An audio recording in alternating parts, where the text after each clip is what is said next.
Hi అండి. నమస్తే. నేను సరస్వతి తోట. ఈరోజు వ్లాగొచ్చేసి ఫ్రైడే రోజు వ్లాగ్ అండి. వ్లాగ్ అయితే కంటిన్యూ అవుతుంది. వీడియో ఎక్కడ స్కిప్ చేయకండి.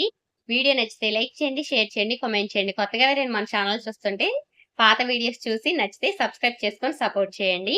ఇప్పుడు నేను చూయించేదొచ్చేసి కిచెన్ వైప్ అండి. దీంతో గ్యాస్ స్టవ్ చూసారా? ఎంత జిడ్డుగా ఉన్న గ్యాస్ స్టవ్ ఇప్పుడు ఎంత చక్కగా మెరుస్తుందో. ఇది నేను మీషోలో బుక్ చేసుకున్నానండి. నాకు రీజనబుల్ కాస్ట్‌కొచ్చింది. రోలొచ్చేసి చాలా పెద్దగా ఉంటదనమాట.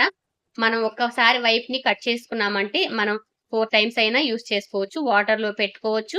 చక్కగా మళ్ళీ దాన్ని పిండేసి పక్కన ఆరబెట్టుకొని మళ్ళీ రిపీట్‌గా వాడుకోవచ్చనమాట. నేను 4 టైమ్స్ కన్నా ఎక్కువేం వాడనులెండి. ఒకసారి మనం వైప్‌ని కట్ చేసుకున్నామంటే 4 టైమ్స్ అలాగా వాడతాను. ఎప్పుడు వంట అయిందంటే, ఆ వంట అయిన తర్వాత వెంటనే మళ్ళీ క్లీన్ చేసుకుంటూ ఉంటాను గ్యాస్ స్టవ్. ఇప్పుడు పిల్లలకైతే బ్రేక్‌ఫాస్ట్‌లోకి గోధుమ రవ్వతో ఉప్మా చేస్తున్నానండి. అంటే జ్వరమొచ్చింది గదా! వాళ్ళ నోటికి కొంచెం డిఫరెంట్‌గా మారుద్దాము. దోసలు, ఇడ్లీలే కాకుండా అని ఇలా గోధుమ రవ్వ ఉప్మా అయితే చేస్తున్నాను. స్టవ్ మీద బాండీ పెట్టుకొని, ఒక టేబుల్ స్పూన్ ఆయిల్ వేసుకొని, తాలింపులైతే వేస్తున్నానండి. తాలింపులు చిటపటలాడగానే అల్లం అయితే కొంచెం అంత దంచి వేసుకున్నాను. అలాగే జీడిపప్పు, పల్లీలు కూడా వేసుకున్నాను. ఇప్పుడు ఒక రెమ్మ కరివేపాకు వేసుకున్నానండి. ఒక బౌల్‌లో నేను ముందుగానే టమాటో, ఆనియన్, పచ్చిమిర్చి, కొత్తిమీర కట్ చేసి వేసుకున్నాను. అవన్నీ తాలింపులో వేసుకొని ఫ్రై చేసుకుంటున్నానండి.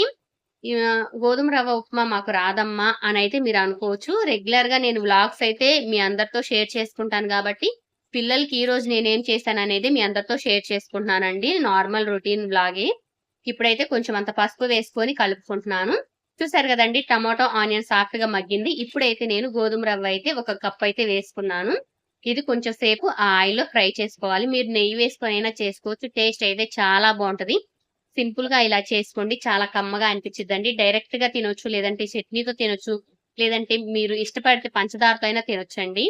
రవ్వ ఫ్రై అయింది గదండీ! నేను వాటర్ వేసేసుకుంటున్నాను. తగినంత వాటర్ అయితే వేసుకుంటున్నాను. వీడియో ఎక్కడ స్కిప్ చేయకండి. ఎందుకంటే మా పాపకి బాడీ పైన మచ్చలొచ్చినియి అని చెప్పాను గదండీ! అంటే డెంగ్యూ ఫీవరు, టైఫాయిడ్ ఫీవర్ రావటం వలన ఆ మచ్చలు ఎలా వచ్చినియి అనేది మీ అందరితో షేర్ చేసుకుంటాను. మీకు తెలిసిన వాళ్ళకి ఎవరికైనా వచ్చినియేమో అవి తగ్గుతున్నాయా లేదా అనేది ఎవరికైనా తెలిస్తే కామెంట్ సెక్షన్‌లో కామెంట్ చేయటం మాత్రం మర్చిపోవద్దండి.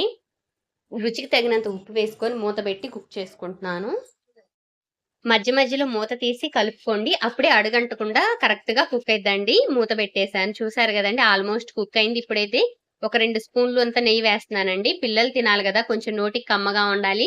మనం తిన్నా కమ్మగా ఉండాలి. పిల్లలు తిన్నా గూడా కమ్మగా ఉండాలి. వద్దు అనకుండా ఉండాలండి. అందుకని చెప్పేసి చక్కగా వాళ్ళకి నచ్చే విధంగా, మనకి నచ్చే విధంగా అయితే చేస్తున్నాను. మూత పెట్టి ఒక 2, 3 నిమిషాలయితే కుక్ చేసుకున్నానండి. ఉప్మా అయితే రెడీ అయిపోయింది. కొంచెం అంత కొత్తిమీర వేసేసి ఇంకా పక్కనైతే పెట్టేసాను కలిపేసుకొని. టేస్ట్ అయితే చాలా బావుందండి. నేను దీని కాంబినేషన్‌గా అయితే పిల్లలకి దొండకాయతో చట్నీ చేస్తున్నాను. సింపుల్‌గా ఎలా చేశానో మీ అందరితో షేర్ చేసుకుంటాను. ఇవేమీ మాకు రావా అమ్మా అనైతే అనుకోకండి. పిల్లలకి బాలేదు కదండీ! ఇంకా డైలీ రొటీన్ వ్లాగ్ అయితే మీ అందరితో షేర్ చేసుకుంటున్నాను.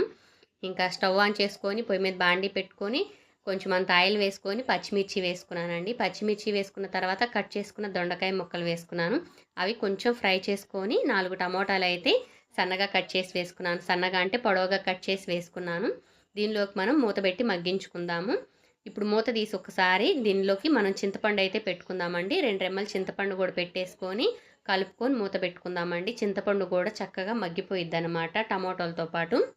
చూసారు కదండీ! మధ్య మధ్యలో మాత్రం కలుపుకోవటం మర్చిపోవద్దు. లేదంటే అడుగున ముక్కలు అడుగునే మాడిపోతాయనమాట. పైన మాత్రమే మగ్గుతియ్యి. చక్కగా మనం కలుపుకుంటూ ఫ్రై చేసుకుంటే ఈవెన్‌గా ఫ్రై అవుతాయి. కొంచెం అంత కొత్తిమీర కూడా సన్నగా కట్ చేసి వేశాను. చాలా సింపుల్ ప్రాసెస్‌లో చూపిస్తాను గుర్తుంచుకోండి. అలాగే అర స్పూన్ ధనియాలు వేసుకున్నాను. టేస్ట్ అయితే చాలా బావుంటది. ధనియాలైతే అస్సలు మిస్ చేయకండి. ఒక రెమ్మ కరివేపాకు వేసుకున్నానండి. అలాగే రుచికి తగినంత ఉప్పు వేసుకున్నాను. ఇవి వేసుకొని కొంచెం సేపు అలా మగ్గించుకుందాము. ధనియాలు ఎందుకు వేశానంటే జ్వరం వచ్చిన నోటితో పిల్లలున్నారు కదండీ! మనకైనా చాలా కమ్మగా ఉంటదనమాట తినేటప్పుడు. అలాగే ఇవైతే కొంచెం మంట లో ఫ్లేమ్‌లోకి టర్న్ చేసుకొని మనం ఫ్రై చేసుకుంటూ ఉండాలి. కొంచెం సేపు అలా ఫ్రై చేసుకొని డైరెక్ట్‌గా ఇంక మిక్సీ జార్‌లో వేసుకొని మిక్సీ పట్టేసుకోవటమేనండి. సాల్ట్ కూడా వేసేసాను గదా! మనం మిక్సీ పట్టేటప్పుడు చింతపండు, సారీ వెల్లుల్లి, జీలకర్ర వేసుకొని మిక్సీ పట్టేసుకుంటే ఎంతో టేస్టీగా ఉండే దొండకాయ చట్నీ కూడా రెడీ అయిందండి. చాలా టేస్ట్‌గా ఉంది దొండకాయ చట్నీ. దొండకాయ చట్నీ నేను పచ్చి ముక్కల పచ్చడి కూడా ఎలా చేయాలో మన వీడియోలో అయితే ఎప్పుడో షేర్ చేసుకున్నాను మన ఛానల్‌లో ఒకసారి వెళ్లి చూడండి. అమ్మ అయితే పులిహోర తెచ్చిందండి. పిల్లలకైతే టిఫిన్ పెట్టేసాను. టిఫిన్ పెట్టిన తర్వాత బయట ఊరేగింపు వస్తే చూస్తానికి వెళ్లారు. ఇంక అమ్మ పులిహోర తీసుకొస్తే చూపిస్తున్నాను మీకు కూడా. పులిహోర అంటే నాకు చాలా ఇష్టమండి. యషితమ్మకు కూడా చాలా ఇష్టం. పులిహోర అమ్మ తీసుకొచ్చింది గానండి, పిల్లలకైతే పెట్టకూడదు నిజానికి. కానీ యషితమ్మకు చాలా ఇష్టం అవ్వటం వలన పెట్టు మమ్మీ అని అంది. టిఫిన్ చేసి కాసేపు అవుతుందనమాట. అందుకని చెప్పేసి కొంచెం అంత పెట్టుకొని తీసుకెళ్ళాను. తను పచ్చిమిర్చి, కరివేపాకు అయ్యేం తినదు కదా! తీసుకెళ్ళాను.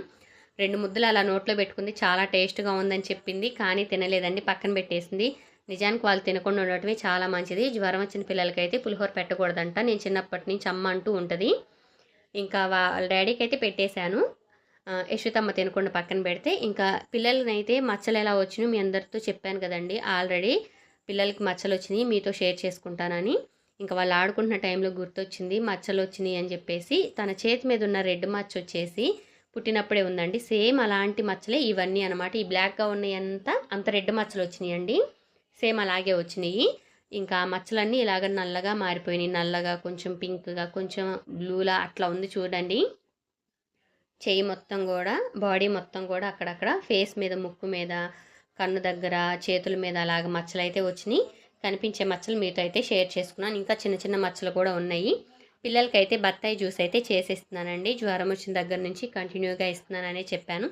వాళ్ళు ఏది తిన్నా తినకపోయినా నీరసం రాకుండా ఉండాలంటే ఏదో ఒకటి డ్రింక్ చేస్తూ ఉండాలండి. వాటర్ కానీ, బటర్ మిల్క్ కానీ, పాలు కానీ, జ్యూస్ కానీ, ఇలాగ జావ కానీ ఏదో ఒకటైతే తాగుతూ ఉండాలి. అప్పుడే వాళ్ళు కొంచెం హెల్తీగా ఉంటారనమాట. నీరసంకి రాకుండా ఉంటారు. అలాగే ఎలాంటి ఇంకా ముందు ముందు అయితే ఎలాంటి ప్రాబ్లమ్స్ అయితే మనకి రాకుండా ఉంటాయి పిల్లల వల్ల. అందుకని చెప్పేసి నేను ముందు జాగ్రత్తకి ఇంకా బత్తాయి జ్యూస్ అయితే చేస్తున్నాను. పోమోగ్రానైట్ అయితే సీడ్స్ వేస్తున్నానండి. జ్యూస్ చేస్తే వాళ్ళు తాగలేకపోతున్నారు జ్యూసు. అందుకని ఇంకా సీడ్సే ఇచ్చేస్తున్నాను. జ్యూస్ అయితే తీసాను. గ్లాస్‌లో పోసి వాళ్ళకైతే ఇచ్చాను. ఇంకా వీళ్ళు జ్యూస్ తాగేసిన తర్వాత నేను మిషన్ రూమ్‌లోకొచ్చి ఈ వర్క్ అయితే వేశానండి. కస్టమర్ వచ్చేసి నాకు మెజర్‌మెంట్‌కి బ్లౌజ్ ఇవ్వలేదు. హ్యాండ్స్‌కైతే మెజర్‌మెంట్స్ అవసరం లేదని చెప్పేసి నేనింకా హ్యాండ్స్ వరకు ఏసాను 2 హ్యాండ్స్. చాలా బాగుంది కదండీ! తను షార్ట్ హ్యాండ్ కోరుకుంది. అందుకని చెప్పేసి తనకలా వేశాను. ఇదొచ్చేసి నేను మొన్న మీతో షేర్ చేసుకున్నానండి. మీషోలో బుక్ చేసిన శారీ. ఆ శారీకొచ్చేసి నేను సెల్ఫ్ కలర్‌తో ఇలాగా పైపింగ్ లెక్క అయితే నేను కట్ వర్క్ అయితే వేసుకున్నాను. ఇది స్టిచ్ చేసిన తర్వాత దీని లుక్ అయితే చూపిస్తాను. ఆల్రెడీ ఒక సిల్క్ శారీకి కూడా నేను డిజిటల్ ప్రింట్ శారీకి కూడా సేమ్ ఇలాగే కట్ వర్క్ ఇచ్చుకున్నాను. చూసిన ప్రతి ఒక్కళ్ళు చాలా బాగుంది అని అంటున్నారు. వాళ్ళ కోసం కాదు, నా కోసం